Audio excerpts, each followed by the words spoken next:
안녕하세요. 저는 광고회사를 다니고 있는 40대 여자입니다. 겉으로는 참 아름답고 화려해 보이는 꽃다발이 있는데 막상 받아보니 그 꽃은 플라스틱 조화였고 안은 썩은 스티로폼만 가득한 느낌. 저에게 있어 저의 결혼 생활은 딱 그런 느낌이었습니다. 그 꽃다발을 슬쩍 봤을 때는 잘 몰랐는데 실상을 알고 보니 미쳤다고 내가 이걸 돈 주고 샀나 싶은 그런 기분이라고나 할까요? 제 이야기를 들어보시면 제가 왜 그런 기분을 느꼈는지 아실 겁니다. 저는 아는 은사님의 소개로 남편을 만나게 되었습니다. 남편은 외국계 투자회사에 다니고 있었고 키가 크고 인상도 호감형이었어요. 학창시절에 외국에서 오래 살았던 적도 있다고 했는데 그래서인지 매너도 확실히 남다르고 성격도 몹시 다정다감했죠. 사람 자체도 꽤 괜찮았습니다. 그리고 조건도 괜찮았어요. 그 남자나 저나 적은 나이도 아니었고 서로의 조건도 얼추 맞았어야 했는데 사는 형편도 비슷한 편이었죠. 시아버지는 주유소를 여러 개 운영하신다고 했습니다. 오랫동안 주유소 관련 사업을 하셨다 보니 집도 여유가 있는 편이었습니다. 결혼할 때쯤 예비시댁도 몇 번 갔는데 비싼 동네의 60평대 넓은 아파트에서 사셨고 집안의 가전제품이나 가구들도 다 고급 제품이었습니다. 어머님도 아버님도 그냥 딱 봐도 평생을 부족함 없이 여유있게 살아오신 느낌이었죠. 남편에겐 동생이 하나 있었는데 어학 관련 사업을 준비한다고 했고요.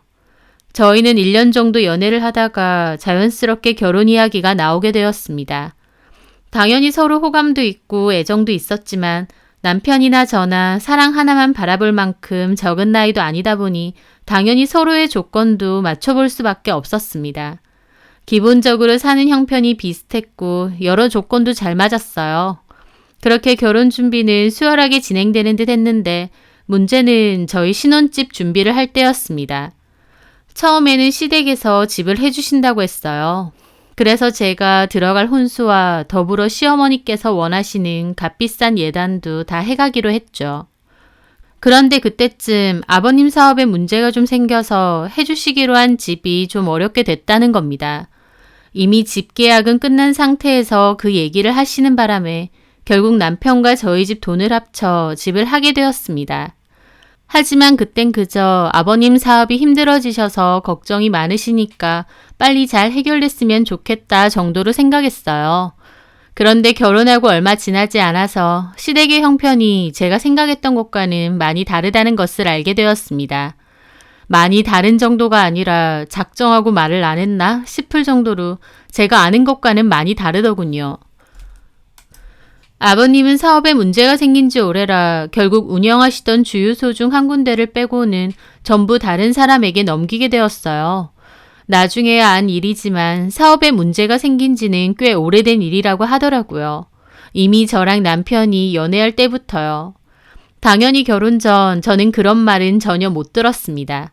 아버님 운영하시는 주유소가 여러 개고 사업도 잘 운영된다고만 알고 있었죠. 게다가 더 어이없는 건 시부모님께서 살고 있는 집이요. 알고 보니 시부모님 소유의 집이 아니었습니다.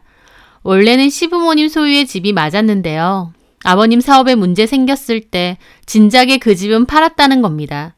하지만 그 집을 산 집주인은 실고주를 하는 건 아니라서 저희 시부모님이 월세까지 내면서 계속 살고 계신다는 거예요. 당연히 비싼 동네에 평수 넓은 고급 아파트다 보니 월세도 금액이 어마어마했습니다. 제 상식으론 굳이 그 월세를 내고 무리해서 이 집에 왜 계속 사실까? 차라리 정리를 하고 다른 곳으로 옮겨 사시는 게 낫지 않나 의아했습니다. 하지만 어머님 아버님 입장에선 그 집에 계속 사시는 게 일종의 마지막 자존심 같은 거였어요. 오랫동안 살아와 익숙할 뿐더러 그 동네 그 아파트 산다는 자부심이 있는데 포기할 수 없다는 겁니다. 명의는 이미 다른 사람이고 그 많은 월세를 부담할지언정 겉으로는 예전에 사는 모습을 그대로 이어나가고 싶으신 거였죠. 한마디로 남들 눈에는 망해가는 걸 보이고 싶지 않다는 거였습니다.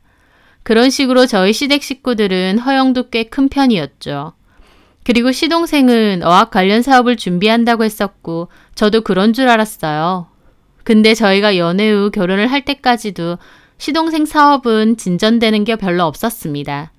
남편 말로는 아버지가 사업 자금을 대주기로 했는데 그게 무산돼서 동생도 저렇게 된 거라곤 하지만 제가 곁에서 지켜보기론 동생도 뭔가 대단한 의지나 결심을 가지고 사업을 해보려 하는 것 같지는 않았어요. 아버님이 주시려고 했던 사업 자금과는 별개로 본인이 뭔가 노력해서 투자처를 알아본다던가 하는 게 전혀 없었죠. 말은 맨날 어학 관련 사업한다고 하고 명함까지 들고 다니긴 하는데 실질적으로 진행되거나 수입이 되는 건 전혀 없었던 상황입니다. 한마디로 시동생도 말은 그럴싸하게 사업한다고 하는데 실상은 전혀 없는 한마디로 백수였습니다. 저희 시댁에 대해서 결론적으로 말하자면요. 결혼하고 보니 주유소 사업을 크게 하신다는 아버님은 주유소 다 팔고 하나 겨우 남아서 그걸로 수익을 얻으신 상태였습니다. 나머지 재산도 진즉에 처리한 지 오래였고요. 집 역시도 어머님 아버님께 아니었고 매달 비싼 월세 내는 것도 빠듯할 정도였습니다. 시동생은 여전히 자기 밥그릇도 못 챙기고 있었고요.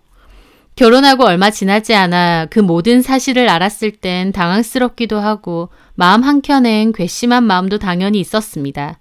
왜 작정하고 속였을까? 이거 일종의 사기 결혼은 아닌가라는 생각도 들었죠. 남편과 제가 서로 죽고 못 살아서 한 결혼도 아니고 얼추 서로의 조건과 각자 집안의 형편이 비슷하다 생각해서 한 결혼인데 이제 와서 보니 그게 아니었으니까요. 당연히 억울하기도 하고 너무 태연스럽게 거짓말을 하는 시댁 식구들이 달리 보이기도 했어요. 하지만 억지로 이해했습니다. 꾸역꾸역 그 비싼 월세를 내면서까지 그 집에 사실 만큼 자존심이 강하신 분들인데 저에게 굳이 그런 얘기는 안 하고 싶으셨겠죠. 또 이러나 저러나 이미 결혼은 했고 또 엄밀히 말하자면 시부모님의 사정이지 저희 일은 아니기 때문에 그냥 덮어두고 지나가기로 했습니다. 해주신다고 한 집을 안 해주시긴 했지만 톡 까놓고 직접적으로 저에게 피해가 가는 것도 아니었고요. 다만 저희 부모님께는 따로 말씀드리지 않았습니다.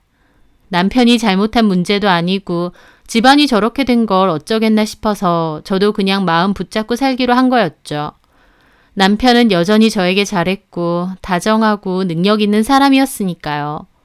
그렇게 결혼 생활을 유지해 나가는데 그 와중에 시부모님은 저에게 아이는 언제 가질 거냐는 얘기를 잘하셨어요.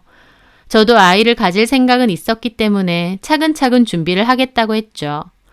그렇게 결혼 생활도 2년 가까이 됐을 무렵 저는 임신을 하게 되었어요. 시부모님도 몹시 기뻐하시고 남편도 좋아했죠. 저도 기다리던 아이다 보니 좋았고요. 그때 마침 시댁에는 경사가 하나 더 생겼는데 시동생이 결혼을 한다는 거였어요. 시어머니께 들어보니 시동생이랑 결혼하기로 한 여자는 무용을 하는 여잔데 집이 엄청 잘 사는 집이라고 했습니다. 시부모님은 부잣집 딸이라며 막 좋아하셨는데 저는 속으로 그 여자에겐 이 집안 사정에 대해선 다 말을 했을까 싶더라고요. 저한테 그랬던 것처럼 여전히 아버님 사업이 잘 되고 여유롭게 잘 사는 척하는 게 아닌가 싶었죠. 하지만 시동생도 시부모님도 그토록 좋아하는데 굳이 제가 찬물 끼얹을 필요가 있나 싶어 가만히 있었습니다. 그러다가 우연히 동네에서 남편과 식사를 하다가 시동생과 결혼한다는 그 여자친구를 마주하게 되었어요. 그 여자친구는 집도 부자인데다 무용까지 한다고 해서 막연히 좀 예민한 느낌이 아닐까 생각했는데 막상 만나보니 참 예쁘고 싹싹하더라고요.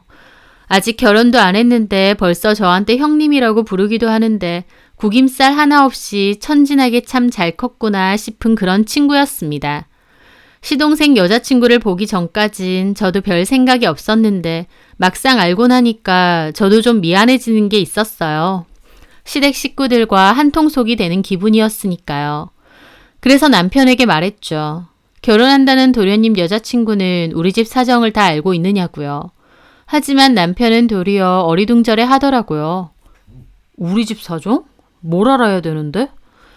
예비 동서는 어떻게 알고 있나 해서 아버님 사업도 진작에 안 좋아지신 지 오래고 도련님 사업도 솔직히 제대로 진전되는 게 없잖아. 수입이라고 할 것도 없고 그런 걸 다 아느냐는 거지. 제 말에 남편은 좀 어이없다는 듯 픽 웃더라고요. 알아서들 하겠지. 우리가 뭔 상관이야. 그리고 그런 얘기를 굳이 뭐하러 하냐? 좋은 얘기도 아닌데.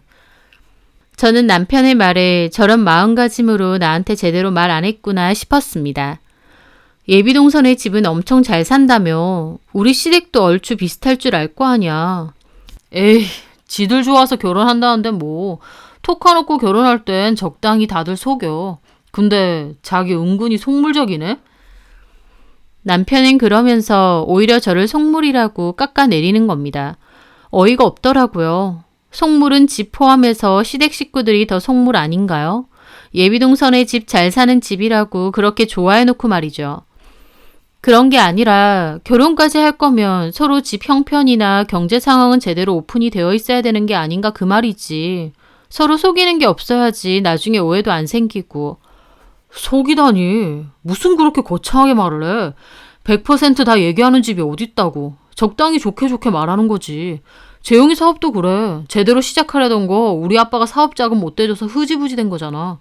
뭐 결혼하고 나서 돈 많은 사돈집에서 좀 도와주면 오히려 좋은 거 아니야? 근데 결혼도 하기 전에 그런 말을 굳이 뭐하러 하냐? 긁어서 부스럼도 아니고. 그 집에서도 사업하는 사이라고 해야 더 좋을 거 아니야. 저는 그 말에 남편을 슬쩍 흘겨보며 말했죠. 얼마 안 있어서 다 뽀록날 걸 왜 굳이 속이는 거야? 솔직히 말해봐. 그 집에선 아버님 주유소 여러 개 들고 있는 줄 아시지? 사업도 잘 되고 있는 줄 아시고. 남편은 제 말에 어깨를 으쓱 하더라고요. 나 모르지. 재용이가 뭐라고 했는지. 저는 속으로 코웃음이 났습니다. 보나마나 뻔했죠. 아버님 사업 진작에 어려워진 지 오래인데다 적자도 심하고 지금 집도 월세고 그런 얘긴 당연히 하나도 안 했겠구나 싶었습니다. 별거 아닌 척하면서 참 자연스럽게도 속이는구나 싶었습니다. 하지만 어쩌겠나요. 저도 이미 그 집 식구였고 뱃속에는 아이도 자라고 있었는데요. 이해는 안 되지만 저도 어쩔 수 없이 그냥 모른 척하고 있었던 겁니다. 솔직히 결혼해서 남편이나 시댁이 100% 다 마음에 드는 여자가 어디 있겠나요? 마음에 안 드는 부분, 이해 안 되는 부분 분명히 있겠지만 이미 결혼했으니 그냥 그러려니 하고 덮고 사는 거죠. 저도 그랬습니다. 하지만 도저히 못 참을 만한 일이 생기고 말았어요. 하루는 저희 부모님이 선물을 좀 보내드린다 해서 제가 선물을 챙겨 혼자 시댁에 갔을 때였습니다. 한동안 일이 바빠서 못 가다가 오랜만에 간 거였어요. 그런데 뜬금없이 시댁에 갓난아기 하나가 있는 겁니다. 못 보던 육아용품도 있고요. 깜짝 놀랐죠. 얘는 누구예요, 어머님? 친척 애긴데 그 집 부모한테 문제가 좀 생겼어. 그래서 한동안은 대신 돌봐줘야 해. 어머, 정말요? 세상에, 무슨 일이 있었길래요? 어머님은 잠깐 망설이다 그러시더군요. 죽었어. 네? 정말요? 부모 둘 다요? 어머나, 어떻게 그런 일이 가엾어라. 저는 그 아이가 너무 가여워서 눈물이 다 날 정도였습니다. 저도 임신을 하고 있어서인지 더 감정이입이 되면서 마음이 아팠죠. 이렇게 갓난아기를 두고 부모가 다 세상을 떠났다니까요. 저는 그 아이가 안쓰러워서 눈을 못 떼겠더라고요. 그렇게 아이를 보고 있는데 어머님이 저한테 갑자기 하시는 말이 그렇게 안타까우면 네가 데려다 키울래? 그러시는 겁니다. 눈을 반짝이시면서요. 네? 아니, 어차피 뱃속에 쑥쑥이도 있고 너도 곧 엄마가 될 거잖아. 나름 엄마들 마음의 준비도 돼 있고 하나 키우나 둘이 키우나 비슷하지 않겠니? 저는 어머님의 말이 어이가 없었습니다. 애 키우는 게 장난도 아니고 무슨 물건도 아닌데 갑자기 저한테 데리고 가서 키우라니요. 어머님, 그건 아니죠. 아니, 네가 너무 안타까워하길래. 상황은 안타깝죠. 이렇게 애긴데 부모님이 다 돌아가셨다니까. 근데 안타깝다고 제가 키울 순 없어요. 저도 이미 뱃속에 아이도 있고. 뱃속에 아이가 있으니까 오히려 같이 키우라는 거야. 하나 키우나 둘 키우나. 나도 엉겁결에 돌봐주기로 했는데 내가 나이도 있는데 이 나이에 어떻게 갓난아이를 키우니? 어머님은 그러면서 노골적으로 저한테 계속 아이를 데리고 가라시는 거예요. 그 상황이 뭔가 이상해서 제가 물었죠. 근데 어떤 친척분이신데요? 그 있어. 너는 본 적 없는. 근데 그분들은 조부모님은 안 계세요? 아이 대신 돌봐줄 만한.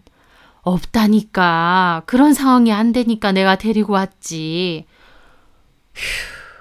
저도 한숨만 나오더라고요.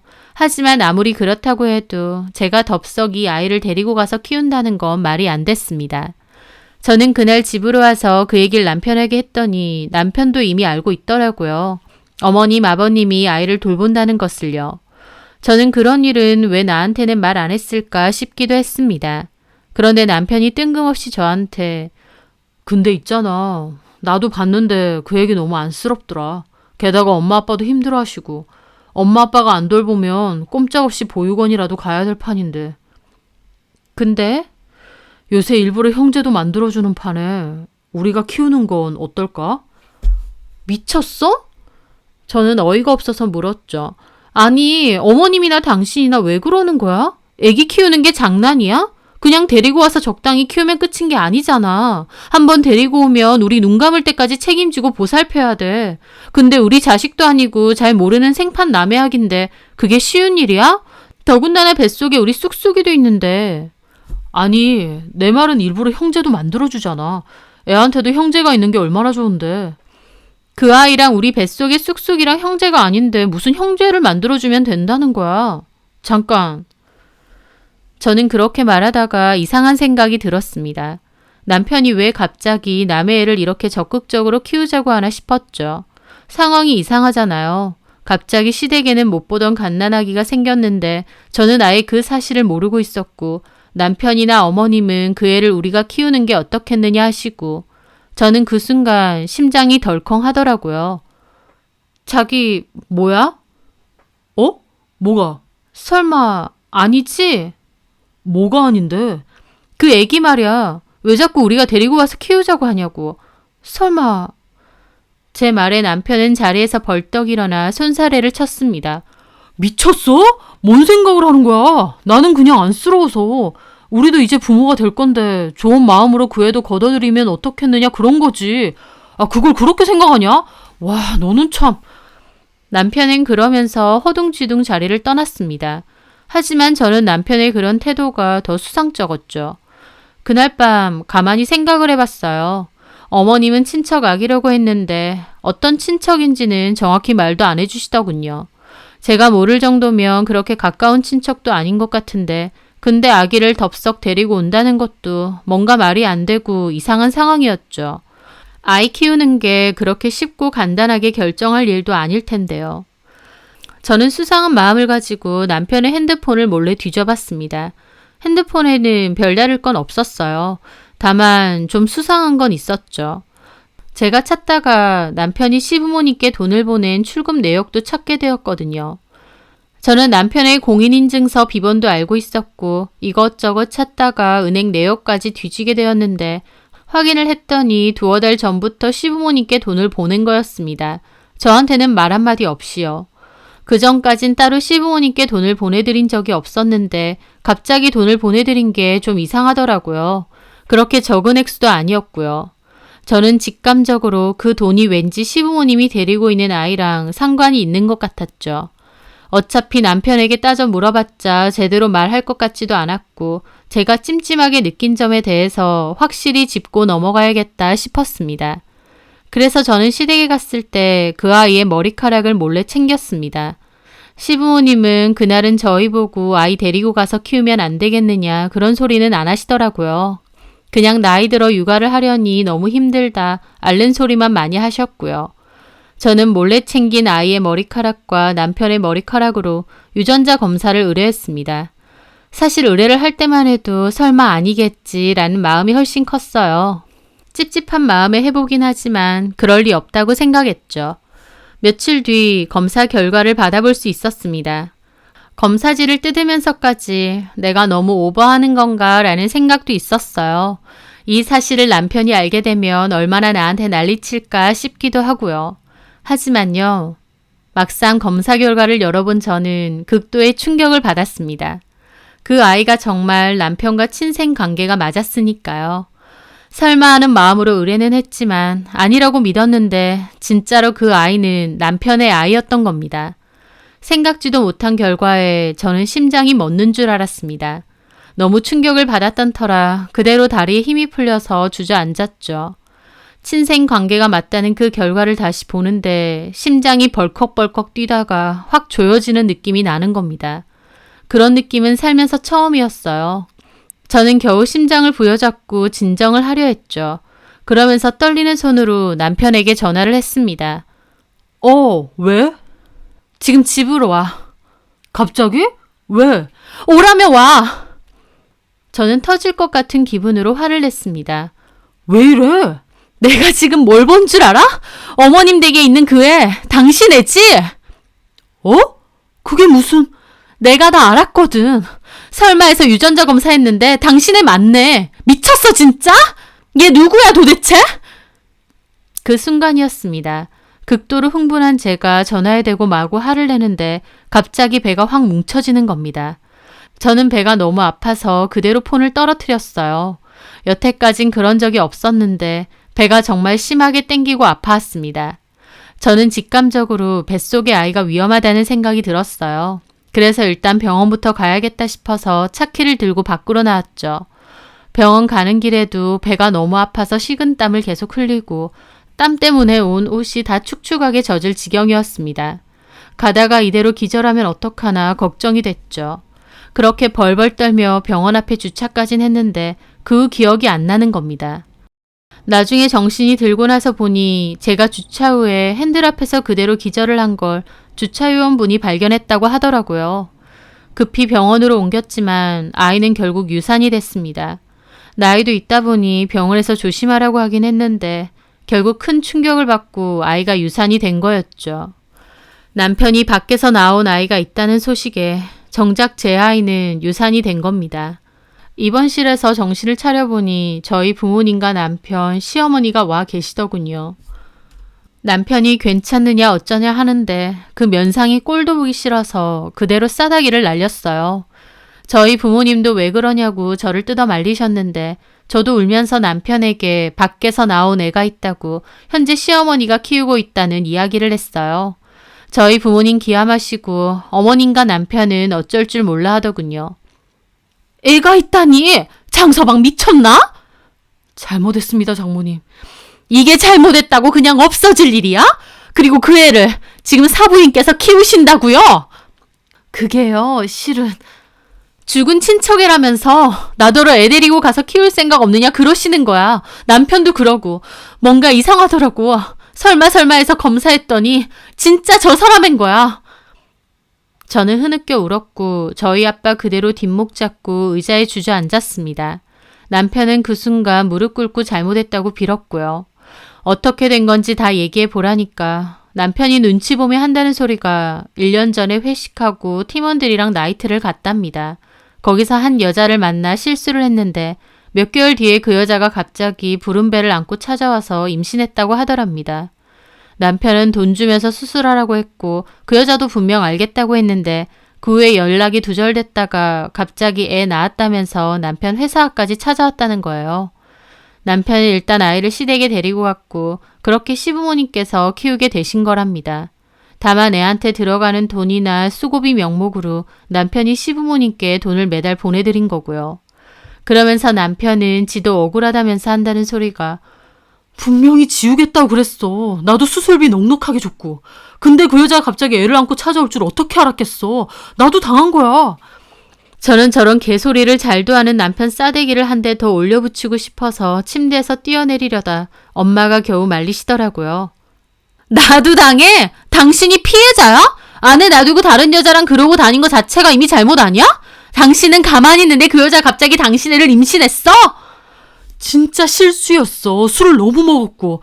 그게 어떻게 실수야. 나이트에서 그 여자 만나서 연락처 주고받고 모텔 가서 잠도 자놓고. 근데 그게 실수가 뭔지 몰라? 저는 진짜 뒷목 잡고 쓰러질 것 같은데 어머님 그 와중에도 자기 아들 편드시더군요. 아니 그 여자가 작정하고 얘를 꼬신 것 같아. 얘 딴에는 수습해보려고 돈도 주고 수술도 하라고 했는데 막말로 그런 여자가 작정하고 애까지 낳아서 온 걸 뭘 어떡하니. 얘는 당연히 수술한 줄 알았겠지. 어머니 편 들 걸 드셔야죠. 편이 아니라 술 먹고 실수할 수도 있다 그거 아니야. 그리고 너는 아무리 그렇다고 시어머니가 빤히 보고 있는 앞에서 남편 뺨을 올려붙여? 그건 아니지. 사부인, 제 딸은 충격받아서 유산하고 몸져 누워 있습니다. 근데 아들 뺨 한 대 맞았다고 지금 제 딸한테 역정 내시는 거예요? 역정이 아니라 우리 민용이가 잘못한 건 맞는데요. 은재 얘도 지금 너무 흥분해 있어요. 좀 차분하게 자초지종을 들어볼 생각을 않고 바로 열내고 화부터 내니까 결국 유산까지 한 거 아닙니까? 사부인, 지금 상황 판단이 안 되세요? 장서방이 밖에서 애를 데리고 왔다는데 지금 우리 은재가 유산한 게 은재 잘못이라는 거예요? 아니, 왜 말을 곱게 하세요? 그게 아니라요. 결국 엄마와 어머님까지 큰 소리를 내고 싸우시는 겁니다. 간호사까지 들어와서 밖에 다 들린다고 그만 좀 싸우시라고 말리고 그 속에 있는데 저는 정말 미치겠더라고요. 결국 가만히 있던 저희 아빠가 모두 그만 좀 하라고 소리를 지르셨고 결국 잠잠해졌습니다. 일단 다 나가주세요. 은재 긴급 수술했고 지금은 쉬어야 되니까 다 나가세요. 아빠의 말에 남편도 어머님도 눈치를 보며 슬금슬금 나가셨습니다. 아빠는 저에게 엄마랑 있으라면서 나가셨고요. 나중에 엄마 얘기 들어보니 아빠는 그날 끊었던 담배까지 다시 피우셨죠. 태어날 때쯤 저희 부모님은 저에게 어떻게 하고 싶냐고 물으셨고 저는 애도 이렇게 된 마당에 갈라서겠다 했습니다. 저런 꼴까지 보고 같이 살 수는 없었어요. 저희 부모님도 그렇게 하라고 하셨고요. 저는 바로 짐 빼서 부모님 집으로 일단 들어갔고 남편에게도 이혼한다고 통보했습니다. 그리고 이 일에 대해서는 위자료 소송도 걸 거고 재산 분할에 대해서도 의논하자고 했습니다. 남편은 자기가 잘못했다고 그 애는 부모님이 키우시기로 했다. 제가 신경 쓸 일 안 만들겠다 어쩐다 했지만 그게 무슨 상관인가요? 어떻게 하든 그 애는 분명 남편의 애였고 저를 배신한 건 분명한데요. 요즘 세상에 어떤 여자가 남편이 밖에서 나온 애까지 감수해준답니까? 그렇게 해야 될 이유도 없고요.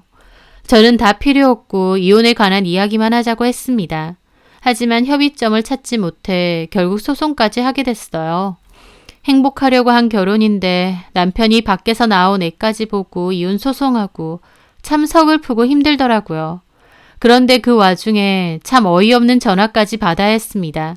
바로 어머님이 문자로 시동생 상견례 장소와 시간을 보낸 겁니다.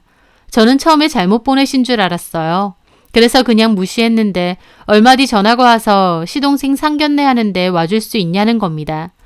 저는 그 전화를 받는데 너무 황당하니까 웃음이 나더라고요.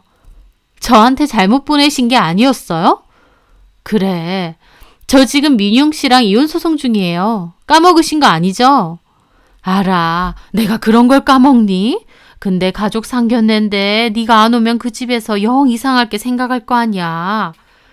그 집에서 제가 안 나오면 이상하게 생각할 거니까 이혼 소송 중인 저도 참석해달라 그겁니다. 황당 그 자체였죠. 뭐 어려운 것도 아니고 잠깐 와서 식사만 하고 가면 안 되느냐 싶어서 부탁을 하는 거지. 어머님, 제가 미쳤어요? 제가 거길 왜 가겠어요? 저랑 이제 아무 상관 없으시잖아요. 어떻게 저한테 그런 부탁을 하세요? 저는 어이가 없어서 그렇게 말했는데 어머님도 왈칵 화를 내시더군요. 됐어 얘! 안 가면 그만이지 왜 고함을 질러? 그래 이제 아주 남남이다 그거지? 네, 남남이죠. 그걸 부탁이라고 하고 계세요? 저 지금 욕 나오는 거 참고 있거든요? 도대체가 저한테 미안한 마음 조금이라도 있긴 하세요? 내가 뭘 그렇게 미안해야 되는데? 그럼 안 미안하세요? 민용 씨도 그렇고 어머님 아버님도 그렇고 저한테 미안한 게 없으세요? 예, 말이야 바른 말이지. 내가 뭘 미안해야 되냐고. 네가 그 애 키운다고 했어? 안 키웠잖아 결국. 같이 못 살겠다 그래서 이혼하고 네가 원하는 대로 다 하면서 우리가 뭐가 미안해야 되는데. 내가 너한테 상견례 참석해달라고 하는 건 그래도 한때 가족이었으니까 그 정을 봐서 마지막으로 부탁 좀 하자는 거였어. 그것마저도 단칼에 거절하면서 참 너무한다 너도. 오기 싫으면 관둬라. 그러면서 어머님은 전화를 탁 끊어버리는 겁니다. 이 집 식구들은 진짜 뻔뻔함이 보통이 아니구나. 치가 떨리더라고요. 이혼하는 마당에 시동생 상견례에 저를 왜 부르냐고요. 전화를 그렇게 끊고 저도 기분이 상해 있었죠. 아무리 생각해도 어이가 없다. 내가 미쳤다고 거길 가나 싶고요. 하지만요, 그날 밤 저는 조금 생각이 달라졌습니다. 이렇게까지 오라고 하시는데 좋다, 나도 가져야겠다 싶은 생각으로 바뀌었거든요. 이유는 한다지만 가뜩이나 뻔뻔한 그 집 식구들의 행동을 떠올리면 치가 떨리는데 저도 어떤 식으로든 마무리는 해줘야 속이 편할 것 같았습니다. 그래서 저는 결심했죠. 시동생 상견례에 가기로요. 그렇게 상견례 당일이 되었고 저는 옷을 잘 챙겨 입고 시간에 맞춰 상견례 장소로 갔습니다. 카운터에 말을 하니 룸으로 안내를 해주시더라고요. 직원분이 손님 오셨습니다 하고 문을 열어주셨고 저는 미소를 띠며 안으로 들어갔죠. 제가 들어가니까 어머님, 아버님, 남편과 시동생까지 얼굴이 새파랗게 질리더라고요. 죄송합니다. 제가 좀 늦었습니다. 이 집 첫째 며느리예요. 제가 소개를 하자 예비 동서되는 시동생 여자친구가 웃으면서 맞이하더라고요. 어머, 오셨어요? 오늘 몸이 안 좋아서 못 오신다고 들었는데. 제가요? 아닌데, 몸 괜찮은데. 제가 남편 옆에 앉으니까 남편도 황당한 얼굴로 그러더군요. 집에서 쉬고 있지. 왜 왔어? 와야지. 첫째 며느리인데. 어머님이 꼭 와달라고 하셨고. 아니, 그땐 엄마가 실수를. 아니다. 어머님도 엄청 곤란한 표정을 지으시더라고요. 상황을 보니 어머님도 처음엔 저한테 와달라고 해놓고 그 후에는 아차 싶으셨던 것 같았습니다. 제가 와서 쓸데없는 소리라도 하면 큰일인데 그것까진 생각 못하고 저를 부르셨던 것 같더라고요. 제가 안 온다고 했으니 다행이었겠지만 이렇게 진짜 올 줄은 몰랐겠죠. 저는 일단 오긴 했지만 한가롭게 식사나 하려고 온 것도 아니니까 바로 용건을 꺼냈습니다. 어머님, 아버님, 근데 아기는 어떻게 하고 오셨어요? 어디 맡기셨어요? 제 물음에 어머님, 아버님 사색이 되어 저를 쳐다보시더라고요. 그리고 예비 동서도 그러더군요. 저 말씀 들었어요, 형님. 뱃속의 아이 많이 힘드셨겠어요. 힘들었죠. 근데 어떻게 들었어요? 네? 제 아이 뭐 때문에 이러는지도 들었어요? 제가 그렇게 말하자 남편이 놀라서 저를 붙잡는 겁니다. 여보, 오늘 상태가 많이 안 좋네. 집에서 좀 쉬어야 될 것 같아. 내 상태가 어때서? 일단 나가서 얘기 좀 하자. 왜? 나 아무렇지도 않은데? 그리고 팔 잡지 마. 우리 이제 그런 사이 아니잖아. 제 말에 그쪽 부모님도 어리둥절해서 저 보시고 저는 그냥 말했습니다. 저 이 사람이랑 이혼 소송 중이거든요. 예, 너 왜 이러니? 수아 씨, 제가 왜 유산했는지 궁금하죠? 수아 씨도 알 건 알아야죠. 이제 결혼하면 이 집 식구 될 건데. 제 남편이, 그러니까 수아 씨 예비 아주버님요. 밖에서 애를 낳은 거예요. 나이트클럽에서 만난 여자라나? 시부모님이 키우고 있어요. 근데 저더러 좀 키우라고 그러시는 거예요. 저는 남편인 거 알고 충격받아서 유산했고요. 야, 너 그만 못해? 네? 그렇게 못 들었나 보네요. 형님이 넘어지셔서 아이 잃었다고 그러셨는데 제가 넘어졌다고요? 참, 그런 거짓말은 잘도 하네. 하긴 이 집 특징이에요. 안 좋은 얘기는 절대 안 하는 거. 근데 결혼하고 나서는 할 거예요, 아마. 빼도 박도 못할 때. 저도 그랬거든요. 아버님 사업 진작에 안 좋아져서 남는 것도 별로 없는 거. 지금 사는 집도 월세인 거. 시동생 하는 사업도 말만 그럴싸하지 제대로 되고 있는 건 하나도 없는 거. 저도 다 결혼해서 들었거든요. 결혼 전까지 전혀 몰랐어요. 그쪽 시부모님 기막혀 죽을라 하고 남편은 저를 강제로 데리고 나오려고 하는 거예요. 왜 이래? 너 미쳤어? 굳이 이렇게까지 해야겠어? 내가 뭘 했는데? 어머님이 상견례 와달라고 하셔서 왔어. 수아 씨가 물어보길래 대답했고 내가 뭐 잘못한 게 있나? 제 말에 아버님은 어머님을 나무라시더군요. 쟤를 왜 오라고 한 거야? 아니, 그때는 그냥 내가 미쳤다 진짜. 제 폭로에 상대방 부모님과 수아 씨도 표정이 엄청 안 좋더라고요. 시동생은 수습하려고 어쩔 줄 몰라 하더군요. 저기 어머님, 아버님, 제가 다 설명하겠습니다. 그게요. 하지만 수아 씨네 아버님은 자리에서 벌떡 일어나시더라고요. 됐네. 딱 들어봐도 이건 아닌 거 잘 알겠네. 참나 어이가 없어서. 수아야, 가자. 그렇게 상대방 어머님, 아버님 자리에서 일어나시고 수아 씨도 굳은 얼굴로 자리에서 일어나더라고요. 도련님도 헐레벌떡 쫓아가고요. 저도 할 말을 했으니 가방을 챙겨 일어나려는데 어머님이 소리 지르고 난리가 났습니다. 너 미쳤어 진짜? 왜 이러는 거야? 오라고 장소며 시간까지 보내주신 건 어머님이세요. 안 온다며? 네 입으로 미쳤냐고 안 온다고 했잖아. 근데 왜 오냐고. 그랬는데 또 굳이 부탁까지 하시니까 일부러 온 거예요. 깽판 치려고? 그래서 작정하고 왔어? 이거 아주 미쳤네. 너 우리가 가만히 있을 줄 알아? 우리 재용이 결혼 파토나면 너 절대 가만 안 둬. 고소할 거야. 고소하세요. 준비 잘해서. 결혼 관련해서 집 사정도 다 뻥튀기 하고 아들은 밖에서 애 낳아왔는데 그걸 속이고 저보고 키우라고. 예비 동서도 결혼하려는 시댁이 어떤 사람들인지는 최소한 알아야 되지 않겠어요? 저는 그렇게 말하고 자리를 떠났습니다. 시부모님과 남편은 저한테 고소한다고 으름장을 놨지만 결국 고소는 못했어요. 자기들이 뭘로 고소를 할 건가요? 상견례 와달라고 해서 갔고 제 있는 이야기를 한 것뿐인데요. 그 후에 수아씨 저에게 따로 연락 와서 고맙다고 인사하더군요. 그런 사람들일 줄 꿈에도 몰랐다고요. 그렇게 밥 먹듯이 거짓말을 하는 사람들일 줄은 전혀 몰랐답니다. 수아씨에게도 아버님 주유소 여러 개 운영하면서 사업 잘 되고 있다고 했고 시동생 어학 사업도 잘 운영되고 있다 했답니다. 도대체 나중에 사기 결혼으로 걸리면 어쩌려고 그런 거짓말을 마구 해대는 건지. 심지어 그 상견례 날도 제가 건강이 안 좋아서 상견례에 안 왔다고 했대요. 그러면서 제가 정신적으로 조금 아프다고 했다는 겁니다. 나중에라도 제가 이혼한다는 걸 그 집에서 알게 되면 전부 제 탓으로 덮어 씌우려고 그랬겠죠.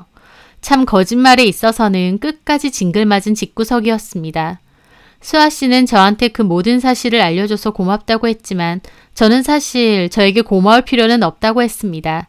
뭐 대단한 사명감을 가지고 한 일도 아니고 어떻게 보면 저도 복수하고 싶은 마음도 있어서 그랬으니까요. 하지만 수아 씨는 아니라면서 그냥 모른 척해도 되는 일인데 그렇게 알려준 건 정말 고맙다고 하더라고요.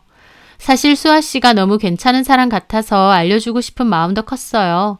이 사람들 진짜 아니니까 가족으로 들어가지 말고 멈추라고 하고 싶기도 했고요. 하나를 보면 열을 난다고 겉으로는 그럴싸한 척하면서 거짓말을 밥 먹듯이 하던 그 집구석. 수아 씨도 그렇지만 저도 아니다 싶을 때 빨리 끝내고 이별한 게 다행이다 싶습니다. 왜냐면 저 역시도 계속 그 집안의 식구로 남아있었으면 어느 순간 그 사람들에게 동화돼서 거짓말하고 그게 잘못된 건지도 모르게 될 수도 있으니까요. 거짓말이 아무렇지 않은 사람들 사이에 있다 보면 저 역시도 그렇게 해야 될 것 같았습니다. 하지만 하나만 속이는 사람은 잘 없더군요. 결혼 생활에서는 신뢰가 중요한데 이미 신뢰가 깨졌으니 결혼 생활을 더 유지할 이유도 없어진 거죠. 겉으로 보여지는 것보다는 내면과 실속이 진짜 중요하다는 생각을 다시금 하게 되었습니다. 저는 이혼 후 재혼 생각은 없이 일만 하며 살고 있습니다. 연애는 해도 결혼은 별로 생각이 없네요. 제 사연 들어주셔서 감사합니다.